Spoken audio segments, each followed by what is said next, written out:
మాజీ CM KCR SIT విచారణకు హాజరవుతున్న సందర్భంగా రాష్ట్రంలోని పోలీస్ శాఖ హై అలర్ట్ ప్రకటించింది.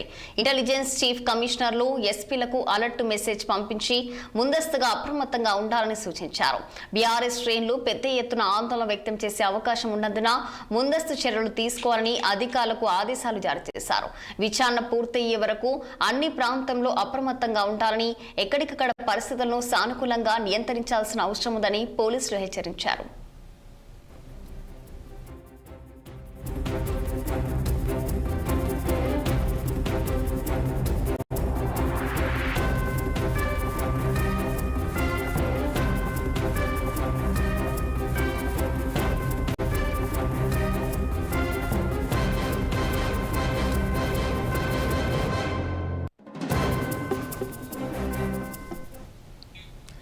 మాజీ సీఎం కేసీఆర్ సిట్ విచారణకు హాజరవుతున్న సందర్భంగా రాష్ట్రంలోని పోలీస్ శాఖ హై అలర్ట్ ప్రకటించింది.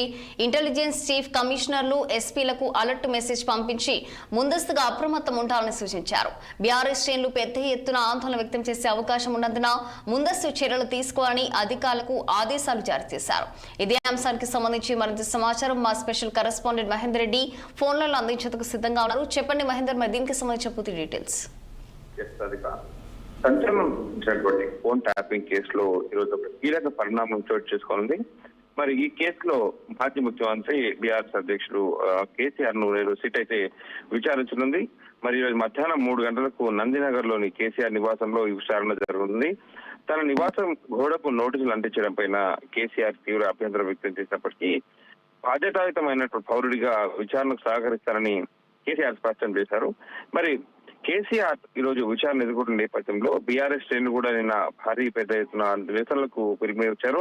మరి తెలంగాణలో అంటే తొలి ముఖ్యమంత్రి అలాగే మా అధ్యక్షుడికి నోటీసులు ఏ రకంగా ఇస్తారు, రాజకీయ కక్ష సాధింపుగానే దీన్ని మేము వర్ణిస్తున్నాం. బీఆర్ఎస్ నేతలు అయితే దీనైతే అభివర్ణించారు. దీని నిరసనగా నేడు రాష్ట్ర వ్యాప్తంగా అన్ని మండలాల్లో, జిల్లా కేంద్రాల్లో పెద్ద ఎత్తున ధర్నాలు, రాస్తారోకో ర్యాలీలు నిర్వహించాలని, అలాగే బీఆర్ఎస్ కార్యాలయం కూడా పెద్ద ఎత్తున హైదరాబాద్ బీఆర్ఎస్ కార్యాలయం కూడా పెద్ద ఎత్తున రావాలని కూడా నిర్ణయించుకున్నట్టు తెలిసింది. మరి ఈ నేపథ్యంలో పోలీసులు అయితే హై అలర్ట్ ప్రకటించారు. మరి పార్టీ శ్రేణులు ఇప్పటికే బీఆర్ఎస్ వర్కింగ్ ప్రెసిడెంట్ కూడా పిలుపునిచ్చిన నేపథ్యంలో మరి నందినగర్ నివాసం వద్ద ఇప్పటికే భారీ సంఖ్యలో కార్యకర్తలు అయితే చేరుకోవడం జరిగింది. పోలీసులు అంటే ఈ బీఆర్ఎస్ నిరసన పిల్లలు రాష్ట్రంలో శాంతి భద్రతలకు విఘాతం కలగకుండా తెలంగాణ పోలీస్ శాఖ అప్రమత్తమైంది. ముఖ్యంగా మున్సిపల్ ఎన్నికలు సమీపిస్తున్న తరుణంలో ఈ నిరసనలు ఉధృతంగా మారే అవకాశం ఉందని ఇప్పటికే ఇంటెలిజెన్స్ ఏడీజీ అంటే అయితే హెచ్చరించడం జరిగింది. రాష్ట్ర వ్యాప్తంగా ఉన్న ఎస్పీలు అలాగే సిపిలు కూడా అప్రమత్తంగా ఉండాలని, ఎటువంటి ఒక చిన్న అవాంఛనీయ సంఘటన కూడా జరగకుండా చాలా కఠినంగా అంటే భద్రతా చర్యలు అయితే తీసుకోవాలని కూడా ఆదేశాలు జారీ చేయడం జరిగింది. మరి హైదరాబాద్ లోని నందినగర్ ప్రాంతం మొత్తంగా కూడా అదనపు బలగాలతో మోహరించి పరిస్థితులు ఎప్పటికప్పుడు కూడా సమీక్షిస్తున్నారు. మరి ఈ నేపథ్యంలో మధ్యాహ్నం 3 గంటలకైతే సిట్ అయితే ఇక్కడికి చేరుకున్నారు. సిట్ అధికారులకు చేరుకున్నారు. అనంతరం విచారణ కూడా కొనసాగించిన అవకాశం కనిపిస్తుంది. మరి ఈ నేపథ్యంలోనే పోలీసు అంతా కూడా అప్రమత్తమయ్యారు. మహేందర్, మరి ప్రస్తుతం అయితే మరి అక్కడ నందినగర్ లో ఉన్న మరి కేసీఆర్ ఇంటి దగ్గర అయితే మరి ఎవరెవరికి చేరుకున్నారు ప్రస్తుతం ఇప్పటి వరకు? ఉదయం నుంచి కూడా ఇక్కడికి కేసీఆర్ సన్నిహితులు, గత ప్రభుత్వంలో మంత్రులుగా పనిచేసిన వారు, చాలా చాలా సన్నిహితంగా ఉండేవారంతా కూడా ఇప్పటికే చేరుకోవడం జరిగింది. దీంట్లో హరీష్ రావు అలాగే కేటీఆర్ ఇప్పటికీ అక్కడ రావడం జరిగింది. మరి కాసేపట్లో కేసీఆర్ కూడా నివాసం విచారించిన నేపథ్యంలో ఆయన కూడా భాగం నుంచి ఇక్కడికి వచ్చే అవకాశం ఉందన్నారు. ఆయన వచ్చిన అనంతరం భాగం నుంచి ట్రాఫిక్ ఆంక్షలు కూడా అమలు ఉంటాయని కూడా చెప్తున్నారు. ఇప్పటికే ఈ నందినగర్ అంటే బస్ స్టాప్ నుంచి బసవతారకం కోట ఇవన్నీ కూడా పూర్తిగా అప్రమత్తంగా ఉన్నాయి. ఇప్పటికైతే తలసాని శ్రీనివాస్ యాదవ్ తో పాటు హరీష్ రావు, కేటీఆర్ కూడా ఇక్కడికి రావడం జరిగింది. మరి కాసేపట్లో కేసీఆర్ ఇక్కడికి అంటే వస్తున్నారు అని కూడా తెలుస్తుందో హైలైట్ ఇక్కడ ఉన్న పరిస్థితి కనిపిస్తుంది. మహేందర్, మరి ప్రస్తుతం అక్కడ మరి ఉద్రిక్త పరిస్థితులు నెలకొన్నాయని అన్నట్టు కూడా మనకు తెలుస్తుంది. మరి అక్కడ పరిస్థితి ఎలా ఉంది ఇప్పుడు? మొత్తంగా అంటే పరిస్థితులు పూర్తిగా పోలీసులు కనుసన్నలలో ఇవన్నీ కూడా ఉండి పూర్తి కట్టుదిట్టమైన ఏర్పాటు చేశారు. ముఖ్యంగా నందినగర్ ఈ ప్రాంతం అంతా కూడా పోలీసులు ముందస్తు చర్యలు అయితే తీసుకోవడం జరిగింది. ఎటువంటి అవాంఛనీయ ఘటనలు కేసీఆర్ ను విచారిస్తున్నారంటే మొత్తంగా పార్టీ నిన్న చోటు కూడా మనం ప్రెస్ మీట్ కావచ్చు, చూస్తున్నటువంటి వాళ్ళ ఆందోళనలు కావచ్చు, ఇవన్నీ మనం చూస్తున్నాం. సో ఆ ఆందోళనలు ఇంకా సీరియస్ అవ్వకూడదు. అలాగే ఇదంతా కూడా నేను ఆదివారం పబ్లిక్ కూడా ఎక్కువ ఇంపాక్ట్ కాకూడదు, నగరంలో శాంతి భద్రత కలగకూడదు అనే ఉద్దేశంతో పోలీసులు ప్రకటించడం ఏదైతుందో దానికి అనుగుణంగానే అదన బలగాలన్నీ కూడా ఇప్పుడు నందినాయర్ ఈ ప్రాంతానికి చేరుకున్నాయి. ఇక్కడ ఎవరికి కూడా కనీసం ఒక మీడియా వారికి కూడా అంటే కేసీఆర్ నివాసం వద్ద కూడా రాని పరిస్థితి ఇక్కడ ప్రస్తుతం మనం ఇక్కడ చదివిస్తున్నాం. మరి అంటే ఎవరైనా సరే ఇక ఈ ప్రాంతంలో ఎవరు కూడా ఉండకూడదు. సిట్ అధికారులు వచ్చి వెళ్లిపోయే వరకు, విచారణ అయిపోయే వరకు కూడా ఈ ప్రాంతం అంతా కూడా 3 అంచెల భద్రత బలగాలతో నిండిపోయే అవకాశం ఉంది. కాబట్టి ఇక్కడికి ఎవరిని కూడా రానివని పరిస్థితి ఉంది. మహేందర్, మరి రాత్రి నుంచి నందినగర్ నివాసంలోనే కూడా హరీష్ రావు ఉన్నట్టు కూడా మనకు తెలుస్తుంది. మరి నిజమేనాది?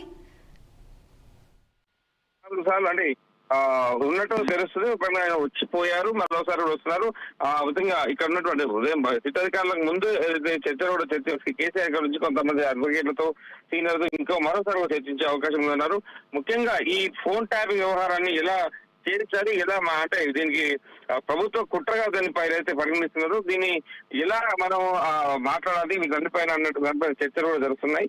మరి ఉదయం నుంచి కూడా నేతలు పెద్ద సంఖ్యలో వస్తున్నారు. హరీష్ రావు కూడా ఇప్పటికీ 2 సార్లు ఇక్కడ నుంచి బయటికి వెళ్ళడం మళ్ళీ రావడం కూడా జరిగింది. మరి చూడాలి ఇంకా ఇంకెవరెవరు వస్తున్నారు దానిపైన స్పెషల్. పోలీసు మాత్రం చాలా మంది వారు కూడా సీనియర్ నేతలైనా సరే ఇంకెవరైనా సరే ఇక్కడికి రాకూడదు అనేటువంటి ఆంక్షలు అయితే ప్రస్తుతం విధిస్తున్నారు. పూర్తిగా ట్రాఫిక్ అంతరాయం ఎక్కడ కాకూడదు. కేసీఆర్ నివాసం ఉన్నటువంటి ఈ ప్రాంతం కావాలి, ఈ రోడ్డు కానీ చాలా ఇరుకు రోడ్డు, కేవలం ఒక 40 ఫీట్ల రోడ్డు మాత్రం ఇక్కడ ఉంటుంది. కాబట్టి 2 వాహనాలు వస్తూ పోతేనే ట్రాఫిక్ అంతరాయం కలుగుతుంది. అలాంటిది ఈ ప్రాంతంలోకి వేల సంఖ్యలో, వందల సంఖ్యలో కూడా ఇబ్బంది కలిగే అవకాశం ఉన్న నేపథ్యంలో ఇక్కడ ఎవరిని కూడా రాణించలేదు. ముఖ్యమైన నేతలు మాత్రమే అనుమతిస్తున్న పరిస్థితి. మహేందర్, మరి ఇప్పుడు ఒక సిట్ విచారణ జరిగేటప్పుడు మరి తన కేసీఆర్ ఇంటి దగ్గర అయితే సిట్ అధికారులు అయితే విచారణ జరుపుతారు. కాబట్టి మరి తెలంగాణ భవన్ దగ్గర ఎమ్మెల్యేలు అవ్వచ్చు, బీఆర్ఎస్ నాయకులు అవ్వచ్చు, మరి అక్కడ ఉద్రిక్త పరిస్థితులు నెలకొన్న అవకాశాలు కూడా మనకు కనిపిస్తున్నాయి. మరి అక్కడ ఎలాంటి బందోబస్తు ఏర్పాటు చేశారు? తెలంగాణ భవన్ చుట్టూ కూడా పోలీసు ఆంక్షలు అయితే కొనసాగుతున్నాయి. భవన్ వద్దకు భారీగా ఇప్పటికే బీఆర్ఎస్ నేతలు, కార్యకర్తలు చేసుకుంటున్నారు. 11 గంటల నుంచి తెలంగాణ భవన్ పరిసర ప్రాంతాల్లో కూడా ట్రాఫిక్ ఆంక్షలు విధిస్తామని కూడా చెప్పడం జరిగింది. ఇక నందినగర్ ఏరియాలో భారీగా ట్రాఫిక్ ఆంక్షలు కూడా విధిస్తున్నారు. ఇటు పార్టీ అంటే ఇప్పటికీ కొంతమంది నేతలు ఇలాంటి ఆంక్షలు నేపథ్యంలో మొదటి ఉదయం నుంచి చాలా మంది కూడా రావడం జరిగింది. మొత్తంగా ఫోన్ ట్యాపింగ్ విచారణ అయిపోయే వరకు కేసీఆర్ నగరంలో ఒక ఉద్రిక్త వాతావరణం కొనసాగే అవకాశం ఉన్న నేపథ్యంలో పోలీసులు అయితే అప్రమత్తమైనారు. తెలంగాణ భవన్ వద్ద అయితే ఇప్పటికే భారీగా పోలీసులు అయితే మోహరించారు. మరి తెలంగాణ భవన్ చుట్టూ కూడా ఇటు జగన్నాథ స్వామి ఆలయం ఉంటుంది. ఈరోజు ఆదివారం. మరి ఆ భక్తులకు ఇబ్బంది కలగకుండా ఆలయానికి తెలంగాణ భవన్ ఆనుకొని జగన్నాథ స్వామి టెంపుల్ ఉంటుంది. కాబట్టి అక్కడ వచ్చే భక్తులకు ఇబ్బంది కలగకుండా, ఈ ట్రాఫిక్ అంతరాయం కాకుండా పార్టీ శ్రేణులు పార్టీ కార్యాలయాలకు వెళ్లే వరకు ఇవన్నీ కూడా చాలా జాగ్రత్తగా, చాలా చాకచక్యంగా పోలీసులు అయితే ఇక్కడ విధులు నిర్వహిస్తున్న పరిస్థితి. మరి కేసీఆర్ నివాసానికి నేరుగా వస్తున్నారు. అక్కడ నుంచి పార్టీ కార్యాలయానికి కూడా వచ్చే అవకాశం ఉంది అనేటట్టుగా ఒక వార్త అయితే వినిపిస్తుంది. మరి అది ఇంకా ఎక్కడ కూడా బీఆర్ఎస్ నేతలు ఎవరు కూడా ధృవీకరించలేదు. కేవలం ఒక వార్త మాత్రం వినిపిస్తుంది. మరి కేసీఆర్ ఇక్కడికి వచ్చి బీఆర్ఎస్ నందినగర్ వెళ్తారా, లేకపోతే నందినగర్ లోనే ఉంటారా అనేది మాత్రం కాసేపట్లో తెలియనుంది. మహేందర్, మరి ఇప్పటి వరకు మరి నివాసం దగ్గరికి అయితే చాలా మంది చేరుకున్నట్టు కూడా తెలుస్తుంది. మరి కేసీఆర్ ఏ సమయానికి వచ్చే అవకాశం ఉంది? కేసీఆర్ మరి కాసేపట్లో అంటే 11 ఆయన ఇక్కడికి రావడం అయితే జరుగుతుంది. ఇప్పటికీ 800 మంది పోలీసులు అయితే ఇక్కడ మోహరించారు. మధ్యాహ్నం తర్వాత సిట్ అధికారులు రాబోతున్నారు. మరి కేసీఆర్ నివాసం వద్ద 5 అంచెల భద్రతనైతే ఏర్పాటు చేయడం జరిగింది. మరి బీఆర్ఎస్ శ్రేణులు సైతం ఎక్కువ మొత్తంలో రాకుండా అడ్డగింతలు అయితే జరుగుతుంది. 10వ తారకం స్టడీ సర్కిల్ భారీగా మొత్తంగా మోహరించిన పోలీసులు మరి కేసీఆర్ విచారణ నేపథ్యంలో ఈ ట్రాఫిక్ అంతా ఉంది. మరి 11 గంటలకు ఆయన వస్తున్న నేపథ్యంలో మరి ఇదంతా కూడా రావడం పోవడం వరకు కూడా చాలా ఈ ట్రాఫిక్ ఇక్కడ కూడా అంతరాయం కలగకుండా చాలా అంటే ఇప్పటికే ఆయన నిన్న ఇచ్చిన నోటీస్ లోనే చాలా క్లియర్ గా ఇచ్చారు. 65 దాటిన నాకు నోటీసులు ఇవ్వడమే దీన్ని తప్పుగా భావిస్తున్నారు. అలాంటిది కేసీఆర్ నందినగర్ నివాసానికి వస్తున్న క్రమంలో కూడా ఇలాంటి అంతరాయం కలగకుండా ఉండాలని పోలీసులు మాత్రం చాలా జాగ్రత్తలు చేపడుతున్నారు. 5 అంచెల భద్రత అయితే ఇక్కడ పథకం కొనసాగుతుంది. Right, thank you Mahender.